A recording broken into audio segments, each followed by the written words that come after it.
Friends, आपका एक बार फिर से स्वागत है आपके अपने ऑफिशियल यूट्यूब चैनल फरमान खान पर।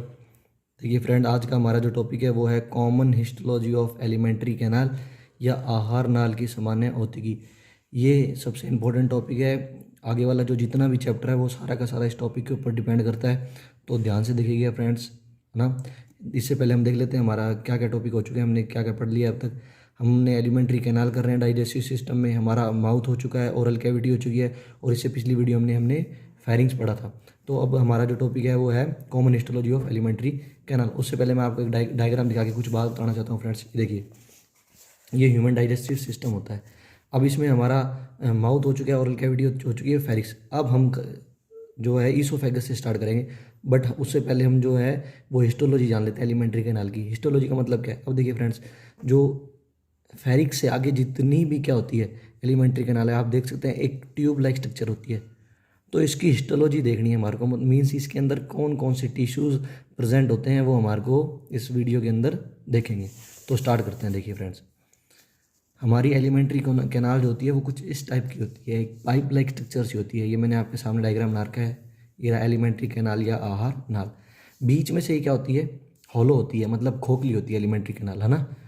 तो ये मैंने इसका एक सेक्शन काट रखा है, मैंने इसको यहाँ से कट करा और आपके सामने कुछ इस तरीके का डायग्राम आ रहा है। तो देखिए फ्रेंड्स, ये जो है वो एलिमेंट्री कैनाल की वॉल है, यहाँ मैंने लिख भी रखा है वॉल ऑफ एलिमेंट्री कैनाल या आहार नाल की भित्ति। और ये बीच का जो स्पेस है, खाली स्पेस, ये यहाँ दिखा रखा है ल्यूमन या कैविटी, या इसको गुहा बोलते हैं। तो ये बाहर की तरफ जो है एलिमेंट्री कैनाल की वॉल है या आहार नाल की भित्ति है, और बीच में जो इस स्पेस दे रखा है, ब्लैंक स्पेस, ये ल्यूमेन या कैविटी होती है या गुहा होती है। अब मैंने क्या करा है फ्रेंड्स, देखिए मैंने इतना पार्ट कट करा है और इसको मैंने इनलार्ज करके आपके सामने दिखा रहा हूँ। अब जो नीचे डायग्राम आएगा, मैंने क्या करा है, जो एलिमेंट्री कैनाल है उसका इतना पार्ट कट किया है और उसे मैंने इनलार्ज किया है। अब जो डायग्राम आ रहा है देखिए फ्रेंड्स, ये है। अब देखिए, ये देखते हैं अब इसकी हिस्टोलॉजी की, इसके अंदर कौन कौन से टिश्यू मिलेंगे अपने को, और समझने की कोशिश करते हैं। ये आउटसाइड का एरिया है और ये इनसाइड का एरिया है। देखिए, ये आउटसाइड का एरिया है और ये इनसाइड का एरिया है। इसका मतलब क्या है? मतलब ये जो पार्ट है ये वाला, यहाँ से अपने यहाँ से स्टार्ट होंगे और अंदर की तरफ देखते चलेंगे कि कौन कौन से टिश्यू होते हैं। एलिमेंट्री कैनाल जो होती है उसकी वॉल में कौन कौन से टिश्यू होते हैं, यहाँ बाहर से लगेंगे और अंदर की तरफ अपने मूव करेंगे। तो देखिए, सबसे बाहर की तरफ हमारे को जो लेयर मिलती है या जो हमारे को टिश्यू मिलता है उसे क्या बोलते हैं फ्रेंड्स? हम उसे बोलते हैं विसरल एपिथीलियम या उसे बोलते हैं विसरल पेरिटोनियम।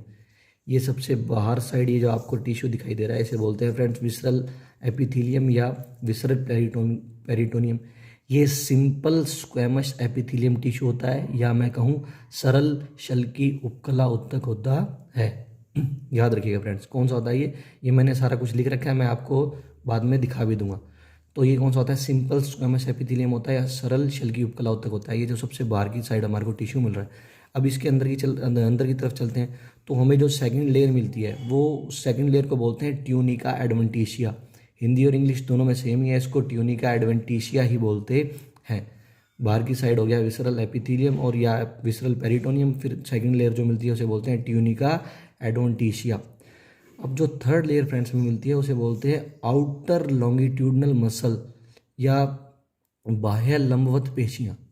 अब ये जो आपको तीसरी जो लेयर मिलती है ये मसल्स होती हैं हमारी, ये हमारी इनवॉलेंट्री मसल्स होती हैं या अनैच्छिक पेशियाँ, क्योंकि ये हमारी विल के अकॉर्डिंग या हमारी इच्छा के हिसाब से कंट्रोल नहीं होती, इसे ऑटोनोमस नर्वस सिस्टम कंट्रोल करता है। तो ये इसे क्या बोलते हैं? लॉन्गिट्यूडनल मसल्स बोलते हैं। लॉन्गिट्यूडनल क्यों बोलते हैं? क्योंकि इमेजिन करें फ्रेंड, जैसे मान लो ये है एलिमेंट्री कैनाल है, तो ये एलिमेंट्री कैनाल में मसल्स जो होती हैं वो ऐसे इस तरीके से, इसकी जो मसल्स है लॉन्गी वो इस तरीके से अरेंज होती है, मतलब ऐसे, तो इसलिए इसको लॉन्गिट्यूडनल बोलते हैं। अब देखिए, जो फोर्थ लेयर जो होती है वो कौन सी होती है? वो भी मसल्स की होती है, पर फ्रेंड ये कौन सी होती हैं? जो फोर्थ लेयर होती है इसे बोलते हैं इनर सर्कुलर मसल। ऊपर वाली जो होती है वो तो होती है लॉन्गिट्यूडनल और नीचे वाली होती है सर्कुलर। अब इस सर्कुलर का मीन्स क्या है? जैसे ये मान लो एलिमेंट्री कैनाल है, ये पेन है जो है एक एलिमेंट्री कैनाल है, इसके अंदर जो स्पेस है वो ल्यूमन है। तो ऊपर वाली जो पेशियाँ थी, मतलब लॉन्गिट्यूडनल मसल्स थी, वो तो इस तरीके से अरेंज होती हैं लेंथ में, और ये जो सर्कुलर मसल होती हैं ये इस तरीके से अरेंज होती हैं, ऐसे इस तरीके से अरेंज होती हैं। तो इसलिए इसको सर्कुलर मसल बोलते हैं, और ऊपर वाली को लॉन्गिट्यूडनल इसलिए बोलते हैं क्योंकि वो ऐसे जो लेंथ होती है उसके अंदर अरेंज होती है। तो ये चौथी, ये दोनों ही लॉन्गिट्यूडनल और सर्कुलर मसल जो होती है दोनों ही इनवॉलेंट्री या अनैच्छिक पेशियाँ होती हैं। फिर अंदर की तरफ जो हमारे को फिफ्थ लेयर मिलती है, उस फिफ्थ लेयर को फ्रेंड्स बोलते हैं सब म्यूकोजा। ये कनेक्टिव टिश्यू होता है, ये एरियोलर कनेक्टिव टिश्यू या अंतराली संयोजी ऊतक बोल सकते हैं। ये एरियोलर या अंतराली संयोजी ऊतक होता है। आपने कनेक्टिव टिश्यू में सिंपल कनेक्टिव टिश्यू पढ़ा होगा, तो उसमें 3-4 टाइप होते हैं। पहला एरियोलर कनेक्टिव टिश्यू होता है, दूसरा होता है एडिपोज कनेक्टिव टिश्यू या जिसे, और तीसरा होता है फाइब्रस कनेक्टिव टिश्यू। तो ये उसका पहला टाइप जो होता है, जो एरियोलर कनेक्टिव टिश्यू होता है, ये वो होता है, ठीक है ना। अब आगे वाली लेयर देखते हैं जो कौन सी होती है। इससे आगे वाली जो लेयर होती है फ्रेंड, उसे बोलते हैं मस्कुलरिस इंटरना। ये देखिए, ये सबम्यूकोसा है, सबम्यूकोसा के नीचे की तरफ कौन सी लेयर होती है, मस्कुलरिस इंटरना होती है। ये भी मसल लेयर होती है और ये भी क्या होती है, इनवॉलेंट्री होती है या अनैच्छिक बोल सकते हैं। ये हमारी इच्छा के अनुसार या हमारी जो विल होती है उसके अकॉर्डिंग कंट्रोल नहीं होती। अब मस्कुलरिस इंटरना के नीचे जो हमारे को एक टिश्यू और मिलेगा, उसे बोलते हैं लैमिना प्रोपरिया। इस लेयर को फ्रेंड्स क्या बोलते हैं, लैमिना प्रोपरिया। और ये जो लैमिना प्रोपरिया होती है, ये भी एरियोलर कनेक्टिव टिश्यू होता है या अंतराली संयोजी ऊतक होता है। अब इसके नीचे की तरफ जो लेयर मिलती है उसे बोलते हैं एपिथेलियल टिश्यू बोलते हैं या उपकला ऊतक बोलते हैं। तो ये फ्रेंड्स लेयर होती है। सबसे पहले बाहर की तरफ हमारे को मिलेगी विसरल या पेरिटल, विसरल एपिथेलियम या विसरल पेरिटोनियम। सेकंड मिलता है ट्यूनिका एडवेंटिशिया। थर्ड अपने को मिलती है लॉन्गिट्यूडनल मसल। फोर्थ अपने को मिलती है सर्कुलर मसल। फिफ्थ अपने को मिलती है सबम्यूकोसा। सिक्स्थ अपने को मिलती है मस्कुलरिस इंटरना। सेवंथ अपने को कौन सी मिलती है, लैमिना प्रोपरिया। और जो अपनी कौन सी होती है, जो लास्ट लेयर होती है वो कौन सी होती है, एपिथेलियल टिश्यू होती है। तो ये सीक्वेंस होता है। मतलब अगर अपने यहाँ बाहर से लगे एलिमेंट्री कैनाल की वॉल को देखना, तो सबसे बाहर की तरफ विसरल पेरिटोनियम मिलेगा, फिर उसके अंदर की तरफ ट्यूनिका एडवेंटिशिया, फिर अंदर की तरफ सर्कुलर मसल मिलती, लॉन्गिट्यूडनल मसल मिलेंगी, फिर सर्कुलर मसल मिलेंगी, फिर आपके कौन सी मसल में, फिर आपको क्या मिलेगा, सबम्यूकोसा मिलेगा, फिर आपको मस्कुलरिस इंटरना मिलेगा, और सबसे यहाँ अंदर की तरफ जो आपको टिश्यू मिलेगा वो कौन सा होगा, एपिथेलियल टिश्यू होगा। तो अब इसके आगे देखते हैं फ्रेंड्स, ये जो क्या दे रखा। अब देखिए, जो अपनी पहली टिश्यू होता है, जो अपना पहला टिश्यू होता है वो होता है विसरल एपिथेलियम। ये मैंने यहाँ लिख रखा है, ये कौन सा टिश्यू होता है, विसरल एपिथेलियम होता है। ये सिंपल स्क्वैमस या सरल छल की उपकला ऊतक होता है। और जो अपनी दूसरी लेयर थी ट्यूनिका एडवेंटिशिया, ये कौन सा कनेक्टिव टिश्यू होता है, ये कौन सा टिश्यू होता है, ये होता है एरियोलर कनेक्टिव टिश्यू या हिंदी में बोलते हैं अंतराली संयोजी ऊतक। अब याद रखना फ्रेंड्स, इन फर्स्ट और सेकंड जो लेयर होती है इनको कंबाइनली सिरोसा बोलते हैं।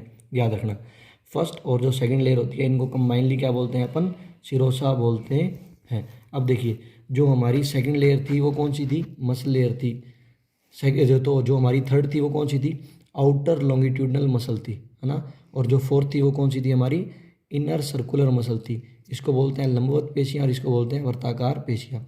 ये दोनों ही मैंने आपको बताया था इनवॉलेंट्री मसल होती है, मतलब हमारी विल के अकॉर्डिंग कंट्रोल या हमारी इच्छा के हिसाब से कंट्रोल नहीं होती।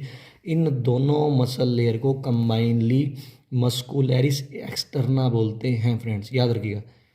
फर्स्ट और सेकंड को कंबाइनली बोलते हैं सिरोसा, थर्ड और फोर्थ को कंबाइनली क्या बोलते हैं, मस्कुलरिस एक्सटर्ना। अब इसके बाद देखते हैं कौन सी आती है। अब देखिए फ्रेंड्स, अब वो तो होगी। अब जो हमारी फिफ्थ लेयर होती है उसे मैंने आपको बता ही दिया, वो सब म्यूकोसा लेयर होती है। और ये कौन सी कनेक्टिव टिश्यू होता है, एरियोलर कनेक्टिव टिश्यू होता है या अंतराली संयोजी ऊतक होता है।